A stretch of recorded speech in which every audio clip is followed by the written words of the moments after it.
एक दुष्ट स्वभाव वाला आदमी था, तो जंगल में गड़ासा लेके खड़ा होता। वहां से चाहे वो महात्मा निकले चाहे वो गृहस्थ निकले, पहली बात उसका दंड कमंडल रुपया पैसा छीन लेना, और दूसरी बात उसको जिंदा न छोड़ना। तो मौज, ऐसा हिंसक क्रूर स्वभाव का था, छीन लेना और मार देना। बहुत ध्यान से सुनना, ऐसा ही करता। अब एक महात्मा जो बड़े भजनानंदी तपस्वी त्यागी थे, तो ऐसे संतों के दर्शन मात्र से पाप नष्ट होते। संत दरस जिम पातक टरे, बड़े भाग पाइप सत्संगा, विनय प्रयास होई भव भंगा। ऐसे महापुरुष का सानिध्य जो ही मिला तो उसने उठाया गड़ासा। तो उनका क्यों भाई, क्यों मारोगे? बोले हमारा व्यसन है, मारना हमारा स्वभाव है, हमारी आदत, हमें नशा है, हम सामान छीन लेते हैं मारते। बोले ऐसी दुर्गति होगी तेरी कि तुझे पता नहीं। वो तपबल संपन्न थे, वो जो बोल रहे थे वो ऐसा लग रहा था कि उसके दिमाग पे लग रहा है। थोड़ी ही देर में संभाषण मात्र, एक तो दर्शन दूसरा संभाषण, तत्काल उसके हृदय में कंपायमान, हृदय में भय पैदा हुआ, चरणों में गिर गया। महाराज मैं तो बहुत पाप की, ये देखो संत दर्शन का फल, कोई उपाय बताओ। महाराज सब छोड़ दूंगा यदि मुझे शिष्य बना लो। तो उनका तुम्हें ऐसे शिष्य नहीं बनाएंगे, पहले तुम भारत के तीर्थों का अवगाहन करो, जब तुम पवित्र हो जाओगे तब तुम्हें शिष्य बनाएंगे। तुमने बहुत सी हत्याएं की है, बनाएंगे शिष्य, लेकिन पहले भारत के तीर्थों में भ्रमण करो।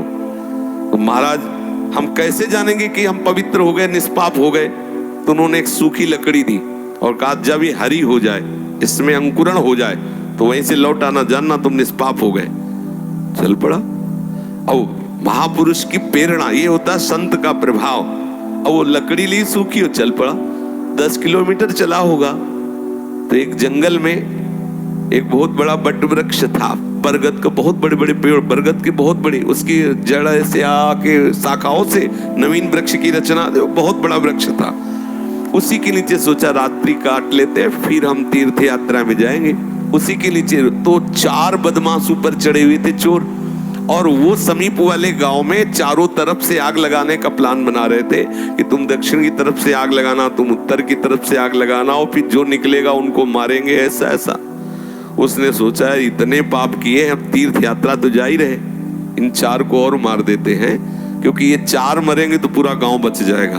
और तीर्थ ही जा रहे तो जहाँ 50-100 वो मारे तो 2-4 इनमें क्या जाता है। उन्होंने आवाज लगाई, ये सुनो तुम्हारा प्लान ठीक नहीं है।